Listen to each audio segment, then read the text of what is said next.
Which tweet? Which tweet? What tweet? About saying that it is a modern day lynching that Sorry. Jussie Smollett. Okay, so I.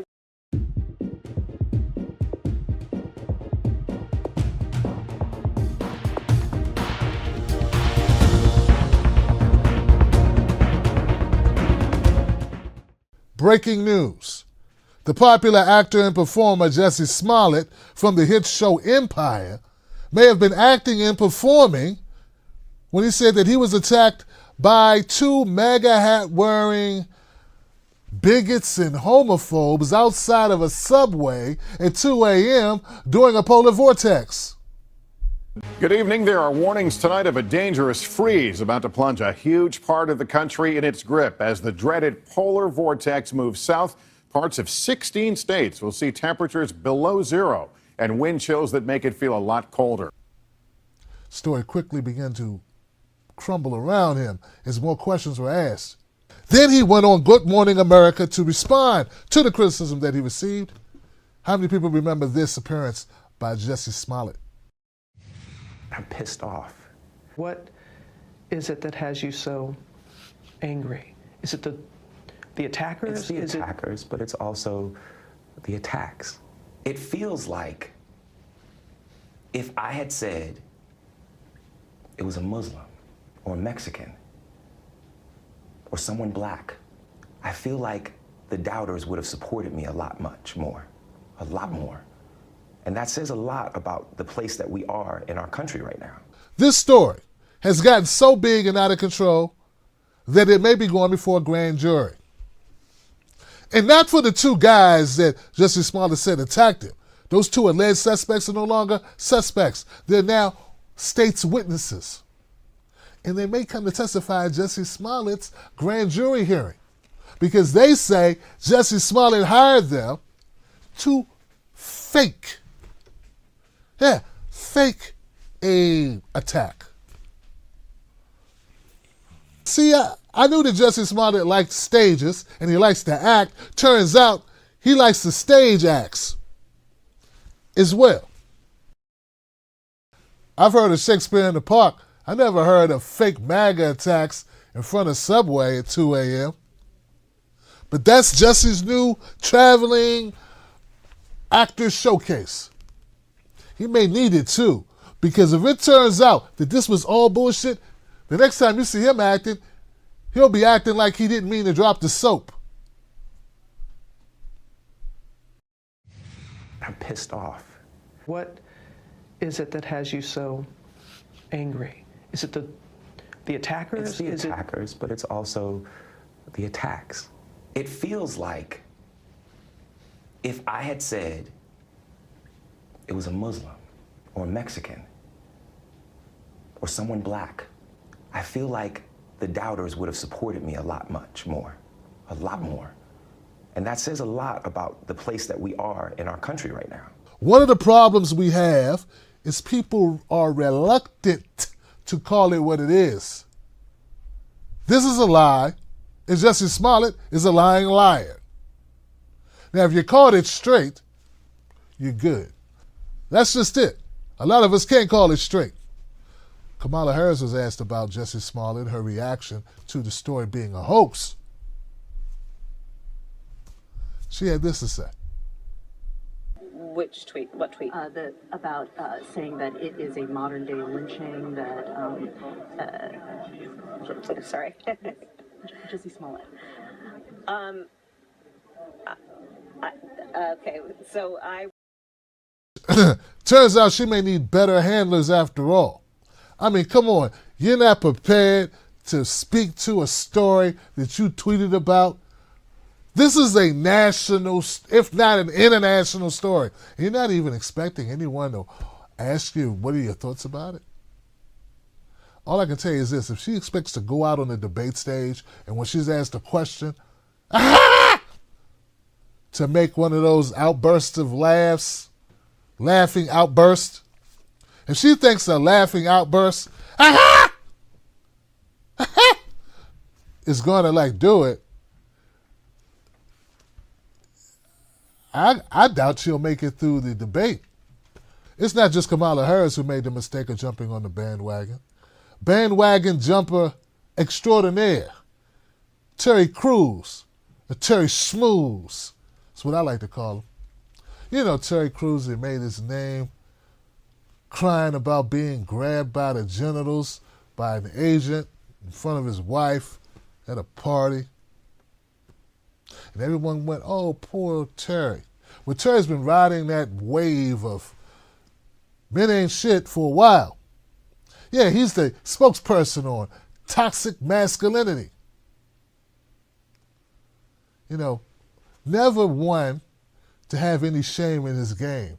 Always willing to be a caricature of himself. Terry Crews very quickly tweeted about this story.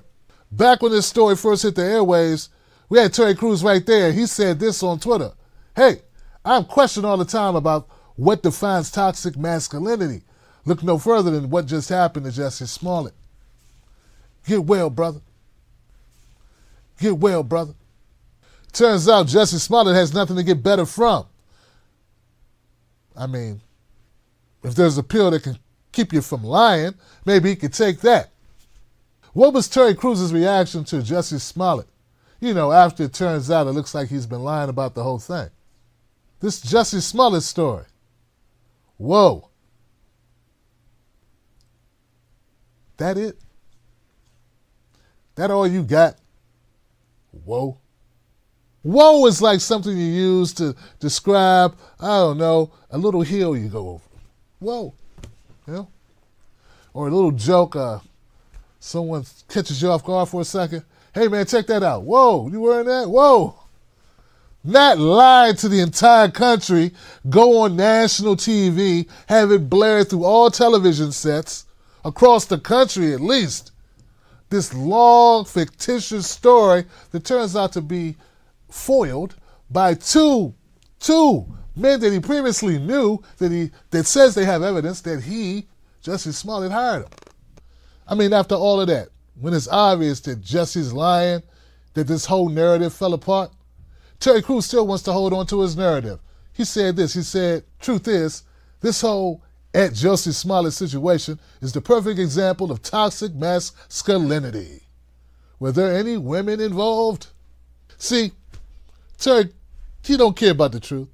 He don't care about lies. He just cares that he gets the narrative that he wants. And that's the problem. This whole story reeks. It's horrific. And the problem that we have is that we have people who won't call it what it is. And they won't call Jussie Smollett what he is. The story's bullshit, and Jussie Smollett is a lying bullshitter. That's the bottom line of it. But if you can't be real, neither should you be respected. It's okay if you thought he was telling the truth. What's not okay is when you thought he was telling the truth, you tried to label an entire voting block for the actions of one individual. Part of the problem I have with this story, besides the fact that Jussie Smollett appears to be a lying bastard, is the MAGA supporters who are now so outraged that they are calling themselves, they're saying that white men are being racially profiled. Yeah, they're saying white men are being racially profiled because of these types of smears or, labels, like from the Jussie Smollett hoax story. And I got into a back and forth with a guy on Twitter about it because I'm like, look, first of all, what Jussie Smollett did is make up a story about MAGA hat wearing Trump people with the MAGA country thing, right? That's not just white guys. That's all guys who wear MAGA hats, right? So you can't say it's a racist attack when it's not based on race. It's based on political party or political affiliation. And that's not racist. It's wrong, but don't go making it racist. I mean, last time I checked, you could just take your hat off if you really wanted to. I can't take off my blackness. I know some of us try. I'm saying without surgery or without a lot of radiation or whatever it is they do, right? So don't go calling this a racist attack or a racist smear, okay? White guys are not being smeared because they're white guys. They're being smeared because they're Trump supporters. That's a different thing altogether. And also, when you say this, that this is a racial attack, this MAGA thing, well, you're saying that there aren't any black Trump supporters. And there are some black Trump supporters. At least 2 of them. And Latinos and Asians.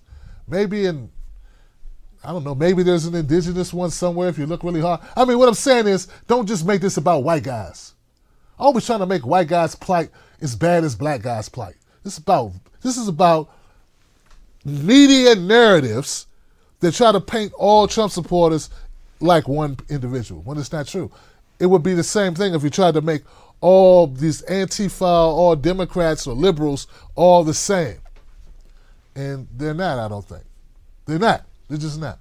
Now, another wrinkle to this entire thing is this legislation that was recently passed in the Senate. U.S. passed its first anti-lynching law after a Senate vote. Lynching had previously been treated as a civil rights offense until the U.S. Senate passed a bill last week. The United States Senate has unanimously approved a bill to make lynching a federal crime in the country. Now, here goes Kamala Harris talking about that bill. We must confront hate directly in our country. So, Mr. President, in December of 2018, our colleagues in the United States Senate, I am proud to say, voted unanimously in a bipartisan way to pass the Justice for Victims of Lynching Act, which I introduced proudly with Senator Booker and Senator Scott. After 100 years and more than 200 failed attempts in the United States Congress, the United States Senate finally spoke the truth about lynching. Today, I have reintroduced the bill and will ask the Senate to pass it again. The Justice for Victims of Lynching Act is a historic piece of legislation that would make lynching a federal crime for the first time in American history. If there's no further debate, questions on passage of the bill. All in favor say aye. Aye. Aye. All opposed say no. The ayes appear to have it. The ayes do have it. The bill is passed. Congratulations. Thank you. Thank you, Mr. President. And thank you to all of our colleagues. See, this is where I'm kind of torn, guys, because I support this bill. In fact, when I heard that this bill just got passed, I was like, you didn't already have this bill on the books? I mean, you mean a guy can sucker punch me and call me a nigger when they do it, and that's a hate crime, but if he strings me up to a tree and roasts me on an open fire, that's just a fed crime? It's not a hate crime? Yo, who are y'all trying to protect with this? This is garbage, right? So I'm glad this bill got passed. What I don't like is that I'm not totally positive that there isn't a connection between the Jussie Smollett story or hoax, the Jussie Smollett hoax, and this bill. I mean, come on. I'm not trying to be Rachel Maddow and make connections where they don't exist in order to get views. What I'm saying, there's a lot of people doing that lately. No, but seriously, like I don't think you can rule it out because it does kind of fit at the moment. But good luck proving it. I mean, the only way you can prove that Jussie Smollett was working with the Democratic Party in order to make up a hoax story is Jussie would have to admit it, and ain't nobody believing shit Jussie has to say for a long time, so that ain't gonna happen. For all you people out there who feel betrayed because you supported Jussie Smollett because you felt it was the right thing to do, and it turns out he may have played you for a fool, and that's got you feeling a certain kind of way. And I get that, right? I mean, I supported finding out, if it's true, finding out the people that did it. Okay, so that's, I mean, I admit I supported finding out if this was true, and I supported it if it was true, those people being held accountable. as most fair people would do. But don't feel so bad if you believed it, right? Just be willing to unbelieve it. Okay? You were lied to. You believed a lie. Okay, now unbelieve the lie and believe what your eyes show you and what the evidence will present. Okay? But no matter how bad you feel or how pissed off you are, imagine how his family feels. Yeah, Jussie's family was on being interviewed talking about their brother and what he went through and how he's a survivor and he's courageous and the country's backwards and we need to do better. They got lied to too. I hope. Yeah, I think they were lied to. See what I'm saying? Like, I mean, hey, he lied to his own family. Of course he lied to us. Allegedly, right? I think he lied. I mean, I think all the evidence points to him lying. Now, someone said, Tim Black, what's the reason for him lying? This is what the initial motive they said could have been. Empire star Jussie Smollett paid 2 men to attack him on the streets of Chicago because he was upset that a racist letter sent to his studio didn't get a bigger reaction.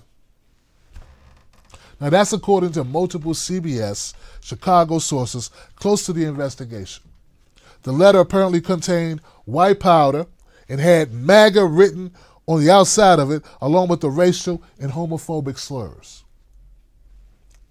Chicago police says Hazmat responded to the letter and determined the white powder to be aspirin. The letter is now in the hands of the FBI. When the letter didn't get enough attention, he had concocted the staged attack, one source told CBS Chicago's Brad Edwards, as the other sources reportedly corroborated. So Ola and Abel Osundaro, the two Nigerian brothers who were paid $3,500 to stage an attack against Smollett while pretending to be Trump supporters, say they did not have any ideological motive for participating. They just wanted to get their money. All right.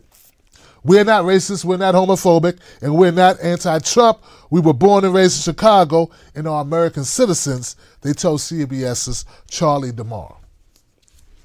All right, so I don't know if that's true or not, but that's what they're saying. So that may be the motive behind it. I mean, at the end of the day, this story is not just about Jussie Smollett. I mean, we could just chalk Jussie Smollett up as, what Charles Bull called him. Well, listen, if Jussie has done what the Chicago police say he has done, it's not just that he's an actor, Brian. This is an insane person. This is a psychopath. Yeah, a psychopath. And be done with him. The problem is that our media ran with the story. The problem is that our politicians and Hollywood actors all backed him up. And now that it's coming out that he's not the guy they thought he was, they don't want to just call it what it is. That's the problem. And that some of us have been gaslighted to the extent where we'll believe anything about anyone at any time. Trump supporters feel like they're getting, mischaracterized and attacked. But those same Trump supporters will attack black folks and have no problem with seeing all black people in a negative light based on the actions of a few. But now that it's them, they're like, hey, this isn't right. Well, you're right, it's not right. But do you stand up when it's not you and say, this isn't right? See what I'm saying? So there's a lot to be learned from this story. As crazy as it is, it's not about the sensationalism of the story that makes me want to talk about it. It's about what it really says about us. We got to do better. But will we? That's the question. If you like this content, you find it valuable, follow me at Real Tim Black on Facebook and Twitter, and Tim Black at Night on Instagram. Click over here if you want to get my video about Kamala Harris' appearance on The Breakfast Club. Or you can click over here, get my video about Barbara Lee endorsing Kamala Harris. Don't forget, subscribe to this channel.